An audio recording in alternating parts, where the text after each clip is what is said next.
저희들 오늘 마태복음 말씀 계속해서 보고 있습니다.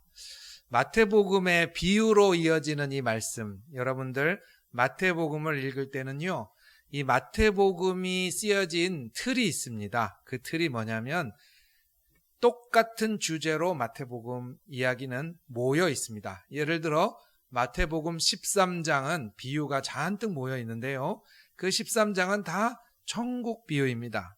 그럼 마태복음 25장, 지난주에는 저희들 열처녀 이야기를 같이 나눴는데 25장은 도대체 무슨 내용인가? 다 종말에 관한 내용입니다. 그래서 종말에, 그리고 예수님의 재림과 마지막 심판에 관한 이야기가 여기 25장에 잔뜩 적혀져 있습니다. 주일학교를 충실하게 다녔던 분이라면 달란트 비유는 어느 정도 내용을 다 알고 계시리라 믿습니다. 이 달란트 비유의 가장 중요한 사람은 누구일까요? 옛날에 주일학교 때 이 달란트 이야기로 성극을 만든 적이 있습니다. 이 연극을 만드는데요, 이 연극을 만들 때 보면은 제가 그때 전도사 시절에 어떤 어린이를 주인공으로 세우느냐에 따라 부모님들의 은근한 기대와 바람이 있습니다. 그래서 은근히 적극적인 부모님들은 저한테 와서 말씀을 하시기도 해요. 저희 애를 뭘 시켜줬으면 좋겠다. 그래서 되게 예민하기도 한 문제인데, 주인공이 누구 같아요?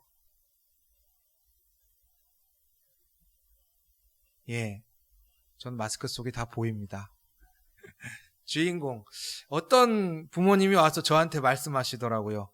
여기 5달란트 가진 애, 저희 애를 꼭 시켜주시라고. 그래서 알겠습니다. 5달란트.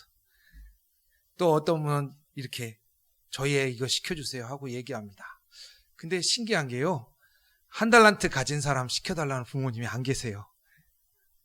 이 전체 연극에는 이 주인공이 몇 명 등장합니까? 등장인물이. 이 주보에 제가 그림 적어놨어요. 여기 이 그림 보시면 주인 등장인물이 연극처럼 딱 나오는데 4사람이 등장합니다. 근데 이제 연극이 시작됐습니다. 연극이 시작돼서 5달란트 가진 어린이, 2달란트 가진 어린이가 나와서 주님, 제가 5달란트 남겼습니다. 2달란트 남겼습니다. 예수님이 대답하셨죠. 잘했다. 퇴장. 둘째, 제 2달란트 남겼습니다. 잘했다. 퇴장. 그 다음부터 계속 1달란트 가진 어린이가 계속 앞에 나와서 대사를 하고 처음부터 끝까지 주인공으로 계속 나옵니다. 다시 한번 여러분 이 질문의 답을 아시겠죠? 누가 주인공일 것 같아요? 그래서 성경을 오해를 하면 안 되는 겁니다. 근데 그래도요, 한 가지 질문하면 또 헷갈리시는 게 있어요. 만약 여러분한테 5달란트 를 하나님이 주셨으면 좋겠어요? 아니면 1달란트 주셨으면 좋겠어요? 다들 5달란트 이렇게 생각하십니다. 왜냐하면 많은 게 좋은 거니까요. 근데 실제 상황을 한번 생각해 봅시다. 실제 상황을. 저도 옛날에 잠깐 회사 생활을 한 적이 있지만 회사에서 그렇게 맡긴 적이 있어요. 뭐냐면 이런 어떤 사업을 추진하는데 그 사업 전체를 저한테 그냥 맡기는 거예요. 한꺼번에. 그래서 제가 특히 제가 기아대책에서 일을 할 때 외국에 출장을 보냈는데 혼자 출장을 보냈어요. 혼자 출장을 보내서 거기에서 어쨌든 기아대책이라는 회사의 중기 전략을 혼자서 다 짜봐라 이렇게 저한테 주셨어요. 저 입사한 지 한 넉 달 됐을 때 얼마나 잠이 안 오든지 이거 어떡하지? 그리고 나서 이제 첫 번째로 이걸 한번 처리해봐라 그러고 구호 물품을 보내잖아요. 근데 뭐 작은 단체면 몰라도 기아대책 같은 경우는 굉장히 큰 단체이기 때문에 한 번에 구호 물품이 오면은 이제 대기업에서 기증한 물품들이 와요. 그래서 이제 컨테이너 트럭 8톤 트럭으로 한 15대 분량이 이제 옵니다. 그럼 15대를 제가 어쨌든 섭외해야 되지 않습니까? 잠이 안 와요. 게다가 그 구호물품을 날라야 될 사람은 몇 명이 필요하겠습니까? 오지에서 그것도. 재난지역에서 사람을 고용해야 되잖아요. 사무실도 차리고. 저 혼자 다 해보라 그래갖고 제가 제일 걱정됐던 게 이거 이러다가 구호물품 이거 없어지기라도 하면은 이거 큰일 나는 거 아닌가? 이거 돈으로 한 따지면은 거의 막 10억 가까운 물품일 텐데 이거 어떻게 하나? 하나님이 저 5달란트 주셨으면 좋겠습니다 하고 말씀하실지 모르겠지만 1달란트도요 절대 작은 돈이 아닙니다. 절대 작은 돈이 아니에요. 이 달란트는 1달란트는 당시에 5,000데나리온이라고 하는데요. 5,000데나리온은 1데나리온이 얼마냐면 우리나라의 일용노동자가 1년 연봉 모으면 1데나리온이에요. 제가 대충 계산을 해보세요. 그러면 얼마가 나오냐면 약 15억에서 20억 사이가 나와요. 1달란트가. 자, 그러니까 1달란트 받은 정도 사실은 15억에서 20억 원을 준 거예요, 주인이. 여러분들 다시 한번 주인이 여러분에게 돈을 맡깁니다. 얼마를 맡길까요? 주인이 얼마를 줄까요? 그게 관리할 능력이 되면은 그게 좋은데요. 관리할 능력이 아니면 직원 입장에서는 제일 먼저 그 생각이 듭니다. 아까 말씀드렸듯이 저도 경험했지만 이거 괜히 실패하면 제가 책임져야 되나요? 이게 제일 중요하겠죠. 그런데 만약에 주인이 괜찮아, 내가 다 책임질 테니까, 회사의 사장님이 다 책임질 테니까 그냥 추진해 라고 하면 마음 놓고 추진할 수 있겠죠.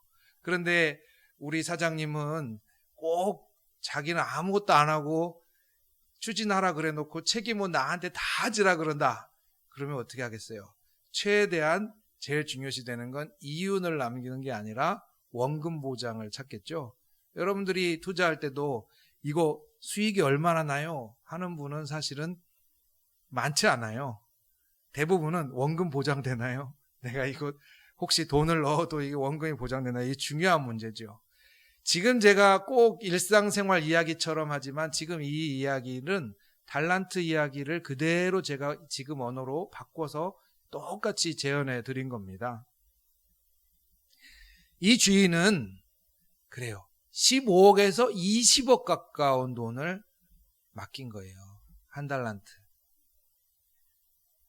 그리고 그것을 가지고 뭔가를 해보라고 말씀하셨습니다. 근데 이 말씀에 대해서 제가 성경을 오해하면 안 된다라고 말씀드렸는데 이 말씀이 워낙 유명하다 보니까 오해가 몇 가지 존재합니다. 첫 번째 오해가 뭐냐면 이 달란트를 재능이라고 생각하는 분들이 많아요. 그래서 이 달란트, 내가 하나님이 주신 재능을 어떻게 써야 될까 이렇게 생각하시는 분들이 많은데요. 이거는 이제 영어의 탤런트라고 하는 게 재능이라는 단어라서 그렇게 해석하게 되는 오해라고 많이 합니다. 이거는 그냥 그 달란트라고 하는 건 영어의 탤런트, 재능이라는 뜻이 아니라 그냥 돈입니다. 당시의 돈의 단위예요. 자, 이 돈을 맡기는 장면인데 제가 뭐라고 말씀드렸습니까? 마태복음 25장은 다 한 가지 주제다. 심판에 관한 주제, 재림에 관한 주제, 종말에 관한 주제예요.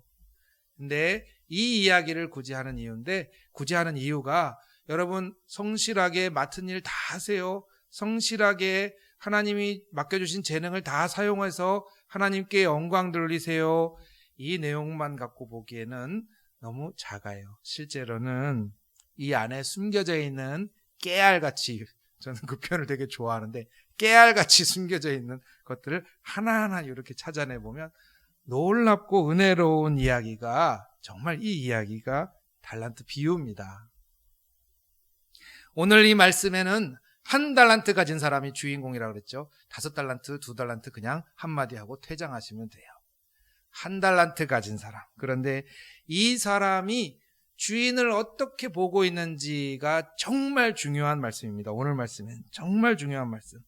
그 중요한 말씀이 바로 24절의 말씀입니다. 이 24절을 여러분 한번 읽어보시겠어요? 1달란트 받았던 자는 와서 이르되 주인이여 당신은 굳은 사람이라 심지 않은 데서 거두고 해치지 않은 데서 모으는 줄을 내가 알았으므로. 굳은 사람이라는 굉장히 특이한 표현이 나오는데 이 굳은 사람이란 표현은 당시에도 특이한 표현이에요. 우리 평소에 그런 말 잘 안 쓰잖아요. 근데 이 굳은 사람이라는 뜻이 무슨 뜻이냐? 바로 다음에 나옵니다. 심지 않은 데서 거두고 해치지 않은 데서 모은다. 이 방식은 당시에 농사 짓는 방식을 얘기해요. 씨를 이렇게 땅에다가 쑥 넣으면 심는다는 동사를 쓰고요. 그리고 해치다라는 뜻은 무슨 뜻이냐면 우리 마태복음 13장에 씨 뿌리는 비유 나온 것처럼 당시에 바구니에다가 씨를 이렇게 모아서 확 뿌리는 거, 밭에다가. 이걸 해친다고 해요. 확 뿌려놓고서 그 다음에 곡식이 나면 쫙 모으는 걸 얘기해요. 똑같은 말 2번 했습니다. 이걸 우리말로 바꾸면 이런 뜻이에요. 한 달란트 받은 사람이 와서 당신은 백날 아무 일도 안 하고 아무것도 하지 않고 씨도 심지 않고 아무것도 하지 않고 결실만 내놓으라는 사람 아닙니까? 이 말씀이 왜 핵심이냐? 당시 사람들에게 세상의 종말 심판이라고 한다, 세상이 끝난다라고 할 때 어떤 느낌으로 다가왔느냐? 다들 굉장히 무서워하고 두려워한단 말이죠. 그런데 왜 두려워하고 무서워하느냐? 하나님이 나타나셔서 뭔가 다 파괴할 것 같고 불사를 것 같고 잘못한 거를 막 징계할 것 같단 말이죠. 이게 당시에 믿는 사람들에게는, 특히 종교 지도자에겐 굉장한 화두였어요. 왜 화두였느냐? 요걸 갖고 사람들에게 잘 믿으라고 했거든요.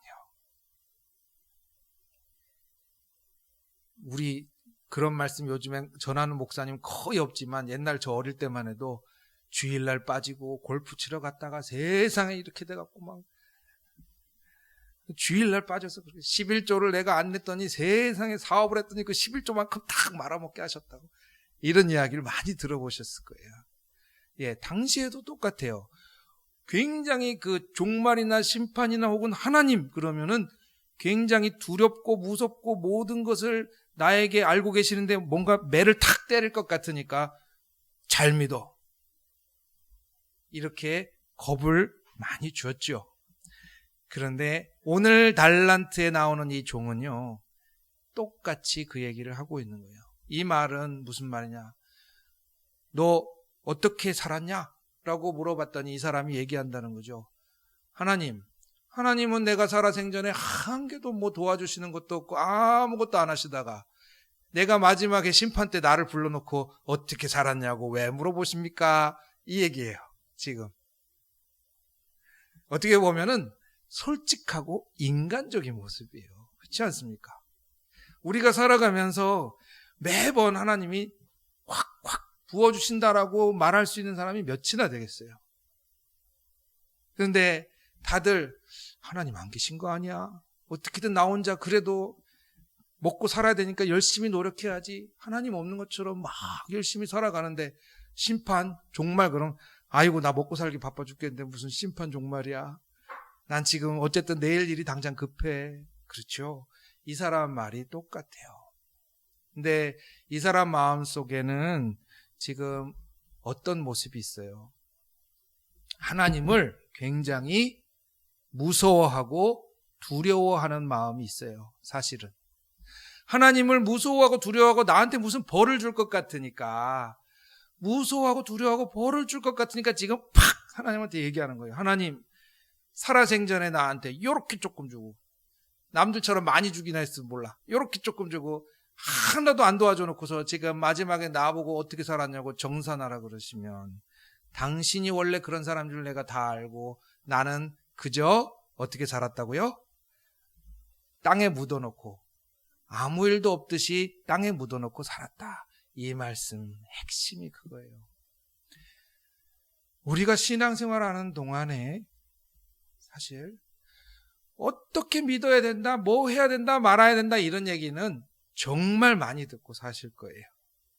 굳이 교회가 아니라도 학교만 가도 당장 우리 애만 해도 제가 이야기합니다. 이런 거 지금 공부 좀 해야 되지 않겠니? 그럼 이제 머리가 작을 때는 네 하지만 머리가 크면 어떡해요? 알아 라고 하죠. 잔소리의 기준은 말하는 사람이 기준이 아니에요. 잔소리의 기준은 듣는 사람이 이미 알고 있는 소리를 하면 잔소리예요. 알아 라고 얘기하잖아요.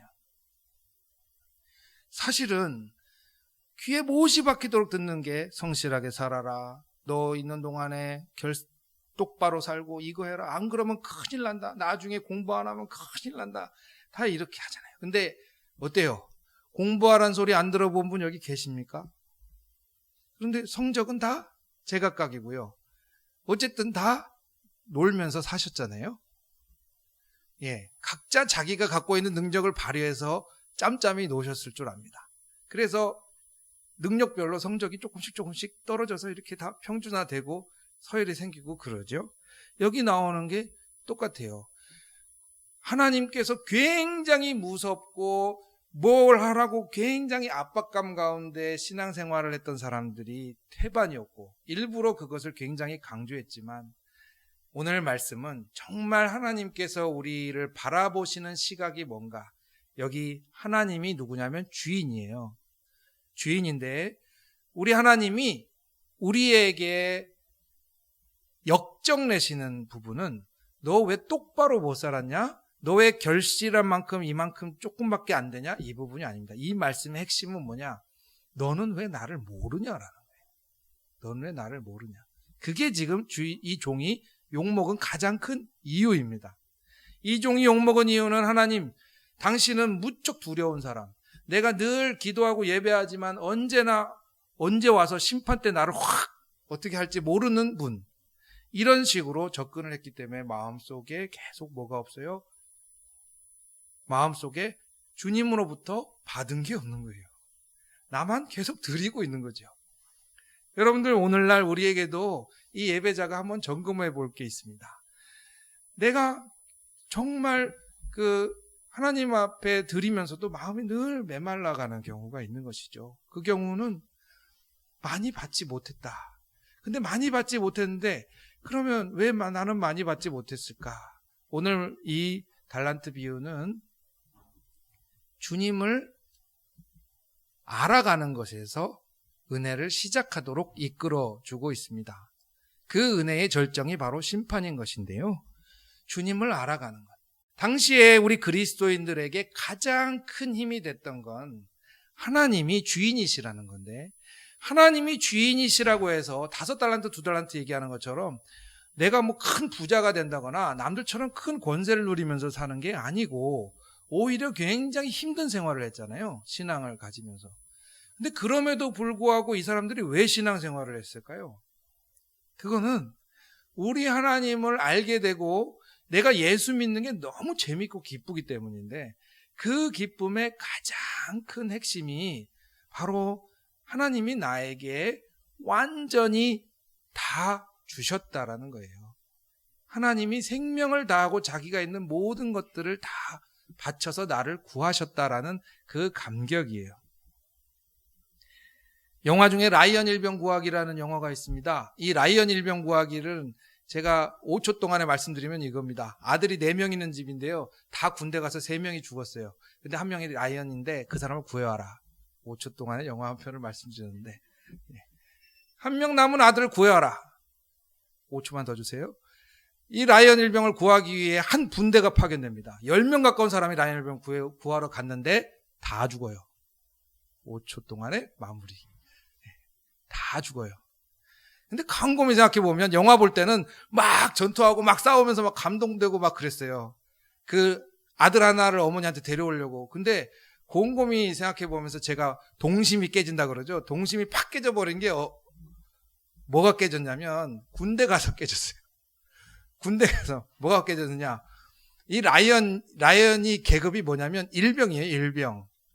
근데 일병 한 명을 구하려고 거기 보면 대위 막 소령까지 막 가서 총탄 맞고 막 죽어요. 근데 군대 가보면 일병이 어떤 존재인 줄 아세요? 전쟁에서 죽는 사람이 도대체 몇 명인데요. 일병은 정말 바닷가에 모래알처럼 깔린 게 일병이에요. 전쟁에서. 근데 그 한 명을 구하려고 막 대위 막 이런 장교분까지 막 나섰다? 천만의 말씀이죠. 말이 안 돼요. 실제 군대에서는 있을 수 없는 얘기예요. 왜냐하면 효율성, 전쟁이 나면 중요한 사람, 계급이 높은 사람, 결정권자는 반드시 목숨을 살려내야 되지만 이런 일개 병사는 그냥 가서 죽게 돼요. 어때요? 비효율적이죠? 근데 제가 또 말도 안 되는 이야기 해드릴까요? 사람들이 기독교인이 뒤집어졌던 이유는 하나님이란 분을 성경에서 탁 펴고 보니까 이 하나님이 나를 위해서 죽었다라는 사실인 거죠. 나를 위해서. 하나님하고 여러분하고 계급 차이가 얼마나 돼요? 나를 위해서 죽었다. 하나님이 나에게 모든 것을 허락하시고 나를 위해서 생명을 주셨다라는 것에서 일단 먼저 이 비효율 때문에 뒤집어져요, 사람이. 이런 사랑이 없거든요. 내가 살아가면서 이런 사랑을 받은 적이 없기 때문에 먼저 충격이 와요.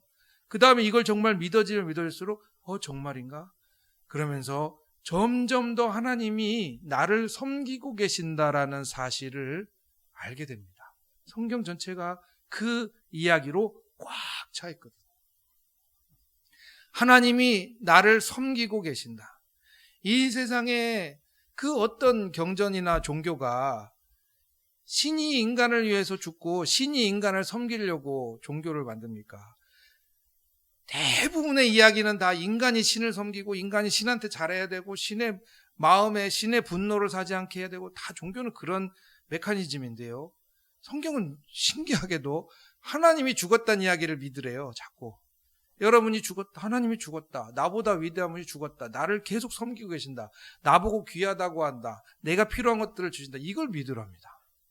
그러니까 당시에 갖고 있던 상식이 깨지기 시작하고, 상식이 깨지면서 마음이 감동되기 시작해요. 마음이 감동되면 어떻게 돼요? 여러분, 마음의 감동이 팍 오면 사람이 생각이 그렇게 중요하지 않아요. 사람 생각이 아무리 똑똑한 사람도 마음이 감동이 돼서 움직이기 시작하면 그 생각이 그렇게 중요하지 않아요. 당시 사람들은 그래서 생각이 무너져 버렸습니다. 하나님이 나 때문에 죽었다. 오늘 이 말씀의 달란트 비유의 종은 그 얘기입니다. 늘 나한테 뭔가 해내라. 늘 나한테 뭔가를 결과물을 내놔라. 내가 교회 다니면 이렇게 해야 된다. 저렇게 해야 된다. 그런 하나님을 많이 얘기하지만 실제 하나님이 정말 바라시는 거는 하나님의 성품을 아는 거예요. 하나님의 성품. 5달란트 돈으로 환산하면 얼마겠습니까? 2달란트, 1달란트. 액수가 중요한 게 아니라 사실은 하나님은 풍족하게 그 가운데 부어주신다. 그걸 부어주면서 심지어 그것에 대해서 결과물까지도 중요하지 않다. 그 결과물, 정말 하나님이 원하시는 결과물 중에 사실 종은 부정적인 예지만 하나님은 늘 아무것도 해준 게 없어 라고 말하는 게 아니라 우리 하나님이 나에게 생명까지 던지신 분이라는 것을 알게 되는 것. 그것을 이 달란트 비유는 우리에게 잘 알려주고 있는 것입니다. 그때 하나님이 나에게 주신 것들이 너무나 많다는 것이 결국 하나님이 주인 되셨다라는 고백입니다. 사랑하는 은강교회 성도 여러분, 우리 하나님을 주님이라고 고백하는 여러분, 하나님은 실수가 없으신 거예요. 그래서 하나님이 여러분한테 주실 때 여러분의 기준으로 보면 어떨 때는 이해가 안 갈 수도 있죠. 아까 말씀드렸듯이 5달란트 받으실래요? 1달란트 받으실래요? 라고 얘기하잖아요. 그럼 다 5달란트 받는다고 말씀하세요. 기왕이면 많이. 다른 사람하고 비교하면 기왕이면 하나님 나한테 많이. 그런데 하나님의 입장에서는 그게 그렇게 중요하지 않다라는 거예요. 살면서. 내가 살면서 하나님이 늘 내게 주시는 건 하나님은 내게 감당할 수 있는 것들을 주시고 하나님이 내게 하시는 일들이 실수가 없기 때문에 우리가 하나님을 알고 알아가면서 하나님을 늘 어떤 분인지를 알아가면서 이 삶에서 나에게 앞에 놓여진 것들을 감당하시는 분이 내가 아니라 우리 하나님이라는 사실을 알아가는 것. 그것이 사실은 심판이라고 이야기를 하고 있습니다. 제가 최후의 심판, 여러분 혹시 그림 보셨는지 모르겠는데 되게 무섭게 그려졌지만 심판자 들어간 기독교 그림들의 특징이 있습니다. 그 특징은 모두 다 구름 가운데서 하나님이 짠 하고 나타나세요. 심판은, 오늘 설교의 제목이 심판의 의미잖아요. 심판은 그런 겁니다. 내가 몰랐던 하나님이 나에게 쫙 다가오는 거. 내가 몰랐던 하나님을 알게 되는 것. 그 하나님을 알게 되었을 때 내가 살고 있는 삶이 저주가 아니라 하나님의 계획 가운데 있다라는 것. 그것을 알게 되는 것이 심판인 것이죠. 하나님께서 여러분에게 얼굴을 돌리셨습니다. 얼굴을 여러분에게 돌리셨어요. 분이엘이라고 하는 하나님의 얼굴을 여러분에게 돌리셨는데 이미 돌리셨음을 기억하시기를 바랍니다. 하나님이 등 돌리고 있는데 내가 막 기도하고 씨르면서 하나님 제발 나 얘기 좀 들어줘요. 그러실 필요가 없습니다. 하나님은 이미 여러분을 보고 계신 거예요. 여러분을 보고 계시기 때문에 이제 그것을 알라고 이 비유를 적어놓은 것입니다. 여러분에게 부탁드립니다. 주님, 실수가 없으신 주님, 여기 나오는 종처럼 하지 마시고, 주님, 실수가 없으신 주님, 저에게 늘 주님은 얼굴을 보여주시고 제 인생 가운데 늘 필요한 것들을 감당할 수 있을 만큼 부어주십니다 라고 하는 것들을 꼭 기억하시는 여러분들이 되시기를 축복합니다. 기도하겠습니다.